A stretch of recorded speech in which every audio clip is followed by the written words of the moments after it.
So, hello everyone. I'm here in front of you to explain how I install the Windows ME using the VirtualBox. So first, let's open the VirtualBox and add the ISO file.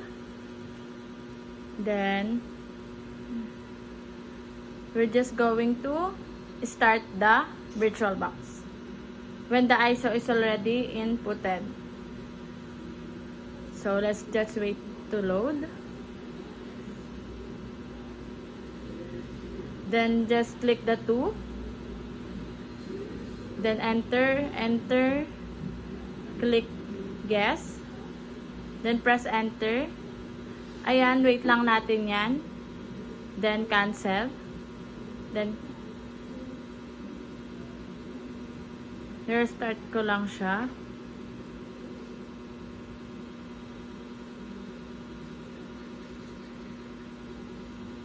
And wait natin siyang mag-load.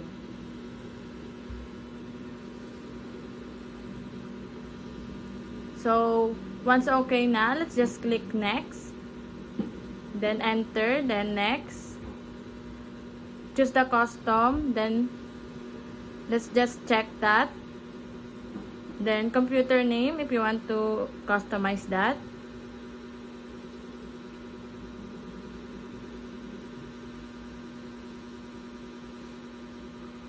Then date and time, it's up to you if what are you going to use. Then just click finish. Then let's just wait for the loading. So I already fast forward this.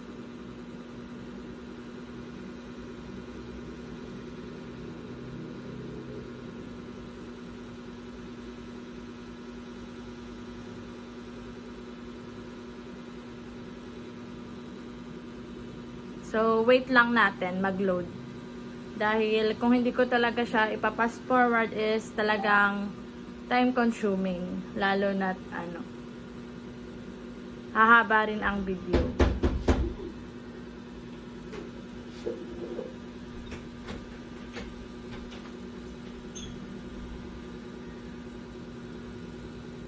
So, wait lang natin yan.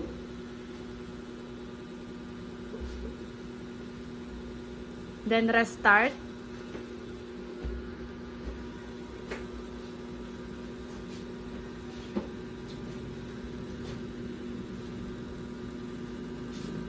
So as you can see, nag-open na yung Windows ME natin.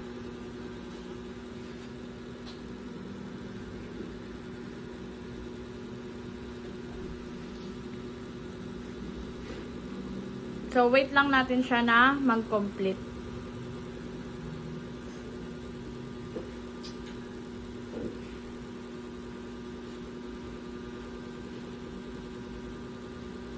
So, palitan natin yung name and the company. Then, accept. Then, next. Then, add the product key. So, you can search that on Google. Then, finish. Then, wait lang natin yan. Then, close natin pala.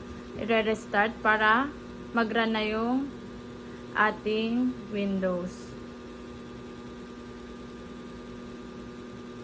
Ayan, i-restart ko lang siya. Then, add natin ulit yung name. Then, accept. Umulit sa part na to.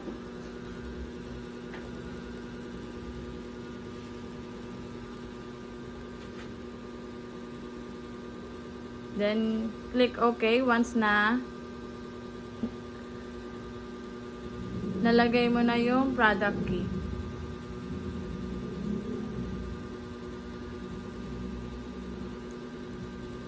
So, as you can see, naglalagin na yung user.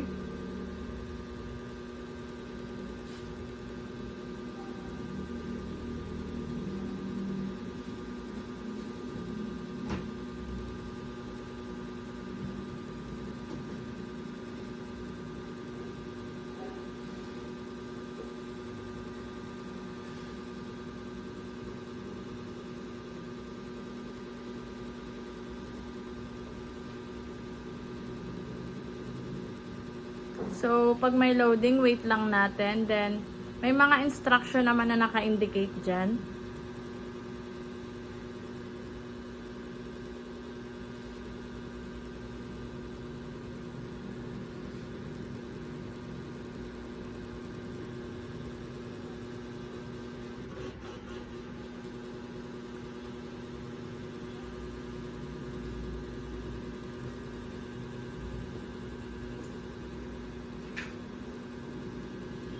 So, loading pa rin.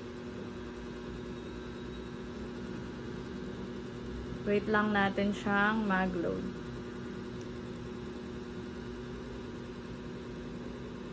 So, madali lang naman talaga mag-install ng Windows ME. Ang nakakatagal lang sa kanya is yung mga loading na part.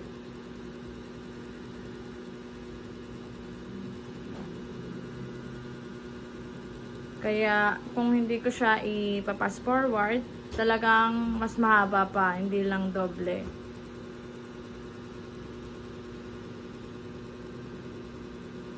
So, yung mga ISO na gagamitin, pwede tayo mag-download through Google. So, pwede natin siyang i-download dun. Or pwede tayong maghanap ng, or makipasa na lang sa mga meron man na classmate. So, ayan. Nag-open na yung ating installation. So, in-explore ko lang dyan yung sa computer.